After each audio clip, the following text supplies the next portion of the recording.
Hey everyone, welcome back to Corporate Decoder, the place where we peel back the layers of corporate filings to find the hidden truths. Today we're diving into a report that promises a peek behind the curtain at DTE Energy's financial health and future outlook. And let me tell you, it is not just about the numbers, it is about the story they tell. And sometimes the story they try to hide. Before we jump in, if you love getting these no-nonsense breakdowns, make sure you are subscribed and hit that notification bell.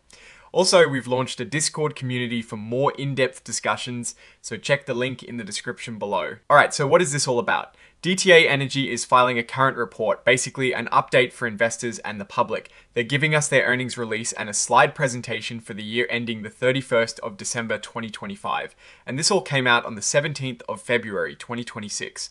Think of it like a company giving you the Cliff's Notes on its performance. Now, DTE Energy is a pretty big player in the energy sector, and they have various forms of debt, like different series of junior subordinated debentures, which are essentially long-term loans. These aren't investments for the faint of heart, but they are a crucial part of how companies like DTE finance their operations and expansion. The company is also traded on the New York Stock Exchange under the ticker DTE. The main event here is item 2.02, which focuses on their results of operations and financial condition. This is where they announce their financial results. They're showing us what happened in 2025 and giving us some guidance for 2026. But here is where it gets interesting. They're also talking about operating earnings guidance, and they're being upfront that certain items that affect reported results won't be included in these operating results.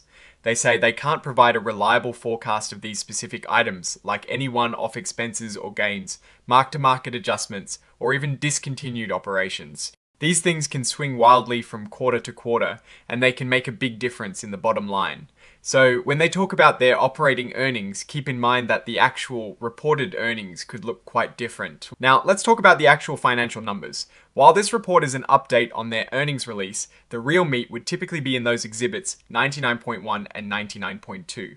Since we don't have the full content of those here, we have to infer from the context. They are announcing their financial results for the year ended the 31st of December 2025. Investors always want to know how the company is doing year over year. Are profits up? Are revenues growing? Are they managing their costs effectively? This is what the earnings release and slide presentation would typically detail. They also mentioned that this report should be read in conjunction with their 2025 Form 10. That is the big annual report where companies give a much more detailed picture of their business, their risks, and their financial statements. So this 8K filing acts as a sort of immediate update, but the full context and deeper dives are in that bigger report.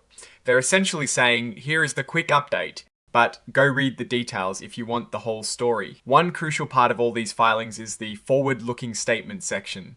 DTE Energy is telling us that their report contains predictions about the future. These are, of course, subject to a lot of assumptions, risks, and uncertainties. They're being very clear that things could change, and their actual results might be very different from what they're forecasting. This is basically a legal disclaimer saying, we're making educated guesses, but don't hold us to them if something unexpected happens. They also explicitly state they have no current intention to update these statements if new information or future events come up. That is a strong statement and implies they expect their current outlook to hold. Now, putting on our Warren Buffett hat, what can we infer from all this? DTE Energy is clearly navigating a complex financial landscape. They're managing different types of debt and providing guidance that requires investors to look beyond the headline numbers. The fact that they're being upfront about excluding certain items from their operating earnings guidance suggests a desire to present a stable, predictable operational performance. This can be a good thing, showing discipline. However, it also means investors need to be extra diligent in understanding what those excluded items might be and their potential impact. Are these exceptions truly temporary, or are they masking underlying issues? The key takeaway is that DTE Energy is presenting a picture of a company managing its finances carefully, but also one that is subject to the inherent volatility of the energy sector. The success of their strategy hinges on their ability to control costs, manage their debt effectively, and adapt to the ever-changing energy landscape, including regulatory environments and market demands. Their reliance on this type of reporting suggests a calculated approach to investor communication, aiming for clarity while also managing expectations about potential fluctuations. Alright? That is our breakdown of DTE Energy's latest filing. What is your take on these numbers and what they signal for the company's future? Do you think their operating earnings guidance is a helpful tool or a way to simplify a complex reality? Drop your thoughts in the comments if this analysis was valuable. Hitting that like button really helps us out. And if you want more deep dives like this, subscribe and hit that notification bell. Don't forget to check out the Discord link in the description for more conversations. Thanks for watching. See you next time.